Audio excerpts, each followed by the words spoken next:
Hello everyone, Tim here, and welcome to our regular 101 session. I'm joined by my colleague Stuart. I'll hand over to him shortly, but welcome to our regular series of 101 sessions, hangout sessions, aiming to help you Workbooks users get more out of the application. So thanks for those of you on here live joining us for this little mini training session where we're going to cover data imports, and just really an overview of this data import feature.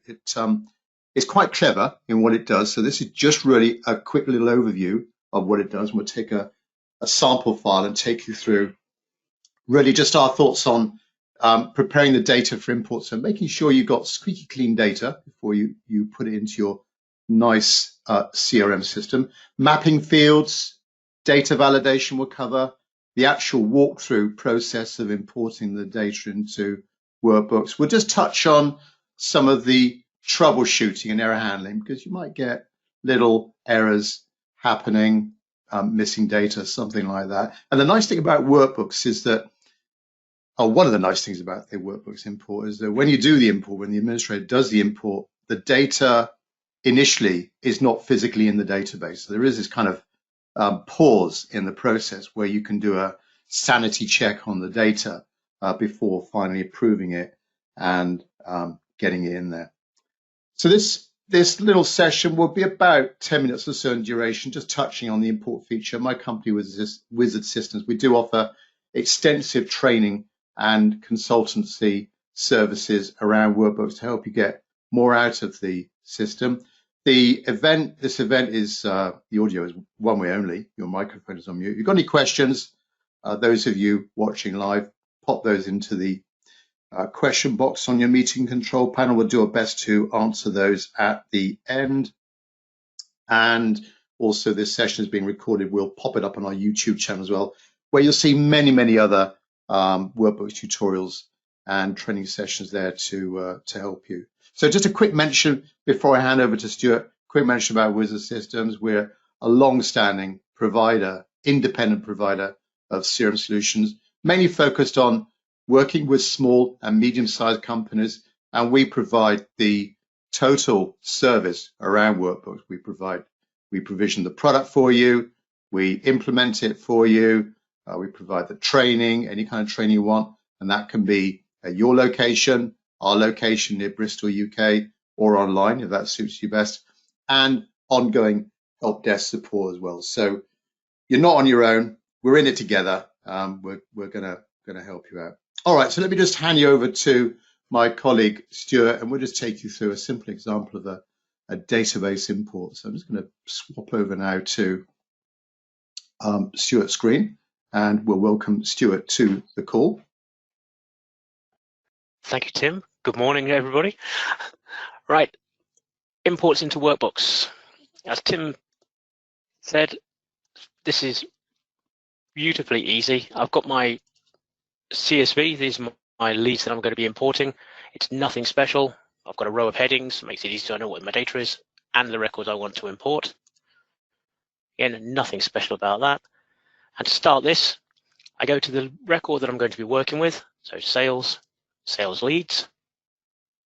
There's my list of current leads. And you see at the top here, I've got import sales leads. I click the option and that starts the wizard. And this is just a wizard process. You are walked through it every step of the way. So click on your CSV and click next. And the first thing it does is do a really quick check. Is that the file? How many columns? How many rows? And if you're unsure, you can open the record and just quickly check 1, 2, 3, 4, 5 columns, 1, 2, 3, 4, 5, 6 rows. I'm happy with that. And I click next. And now it's going to ask, these are the columns in the spreadsheet. What columns do you want to map into your CRM? So I'm going to add my lead name. And you notice it's going to say sales lead. That's where we're importing. And I want to map that column to that section. I don't want email undeliverable. I'd rather it go to the person's actual email address. Save and close that. All my fields are now matched. I click next, next, and I run it. And at which point now the system is checking. Don't worry about the error handling setting. That is just that the system knows to not import the first row of the spreadsheet. And if we refresh this, see how we're doing. It now wants us to check. So I've had no errors, no warnings. These are the records I've imported, and you can check them just to make sure it looks nice and easy. That's Summer Gray, there's the email address, that's the company, and there's the lead source. I'm happy with that. So I can close that. And as Tim said, at this point, you can do your sanity checks. You've got 30 days to review these records, but I'm okay with that. I think that looks rather nice and neat. I will approve it.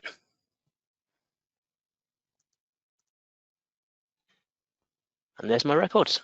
And now I can start working on them in the right way. And I hope that shows just how easy it is to do an import into Workbooks. Yeah, that's great. Thanks, Stuart. And we did gloss over a few of the options there, as you might have seen if you were closely watching Stuart's screens. But it is a very simple wizard that takes you through step by step. As I said earlier, make sure your spreadsheet is as clean as you can make it. For this little training session, ours was very clean, no kind of blank rows in there, for example, and the email address column would just include email addresses and not some other spurious data. So do that check there. But it's really nice really nice and easy to get the data in there, and then that final checking process before you approve of it. Now, as we do on our 101 sessions, if you've got any questions around this feature, or indeed any other general Workbooks queries that you'd like to mention to us on this call, please pop those into your questions section, and we'll do our best to answer those. First question from Steve: Are there any areas of Workbooks that you can't import into? What do you reckon about that, Stuart? I think the easiest thing to do would be to check the imports wizard itself. If someone were to click on the bulk actions and then click on import, it shows every single part of Workbooks that you can import into. And at the last count, there's over 35 areas of Workbooks that can accept an import in the way that we showed this morning. Yeah, I don't think we've, in all our years of implementing Workbooks, I don't think we've actually come across an area of Workbooks that we can't import into. So, yeah, Stuart says when you get to the import wizard there, just look down the left-hand panel and you'll see all of the parts that we do import into there, Steve. So, hopefully that will sort you out. And Danielle is asking, we're wanting to import a data set, but some of the records might already exist in Workbooks. Can the system detect duplicates? Yes, that's quite a good question. The whole getting data in, but some of the data might exist already in your system. How do we do that? Right. During the import wizard, during my sort of sanity check right at the start, I knew that these were fresh sale leads, but if you do have a lot of data, I think it's the last screen of the import wizard, it asks, what fields would you like to check on? They call it existing record matching, and you can tick a box, and it could be the contact name or the email address, or the contact name and the email address. So you can decide how much record matching you want to check, and then tell the system what do you want to do. And then obviously the main option is only import new records, and if the wizard will then finish it and will show you what it imported and show you what it skipped. Yeah, so it's pretty good, Daniel. So hopefully that will help you out there and make sure no duplicates slip in there. Right, well, thanks very much, the two of you, for those questions. Well, thanks to those of you listening live, or if you're watching or recording this on YouTube, pop into comments or drop us a line if you've got any questions about this feature of Workbooks or any other feature. Those Workbooks users out there, if you've got any ideas for future topics that might be of interest to fellow Workbooks users or the community out there, please contact us, any of us at Wizard Systems. So I'm Tim at wizard-systems.com. My colleague Stuart is, of course, Stuart at wizard-systems.com. But thanks very much for watching. We'll catch up with you on the next event. Bye-bye.